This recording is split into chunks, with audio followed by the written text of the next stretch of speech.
গো, আজকে রাতে কি খাবে? কি খাবো? কি খাবো? যা বলবো তাই কি করে দেবে? শুধু তো ওই আলু চচ্চড়ি আর ডাল আর রুটি। ও জিজ্ঞাসা করবে কি খাবে? হ্যাঁ, আমি বলবো তড়কা করো। তুমি বলো তড়কা? তড়কা তো ডাল নেই। ও মাই গড। নাও আলু চচ্চড়ি খাও। আর যদি বলি চানা মশলা করো, চানা মশলা, অত চানা মশলার মশলা নেই। চানা দিয়ে কি হবে? চানা খেলে বদহজম হয়, গ্যাস হয়। আলু চচ্চড়ি দিয়ে খাও। তাহলে কি খাবে?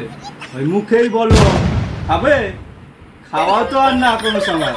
শুধু আলু চচ্চড়ি আর ডিমের চোখা, এই ভাত খাও, এই খাও। থাক থাক থাক, তোমার জানা আছে। যাও তুমি যা আছে তাই খাবার নিয়ে আসো তো। খিদে আমার পেট চুইচুই করছে, নাই জ্বলে যাচ্ছে। যাও, তোমার যা হচ্ছে তাই দাও। দিবে না তো কোনোদিন। ভালো মন্দ তো খাওয়ানি, ঠিক আছে। যাও যাও, খাবার নিয়ে আসো যাও।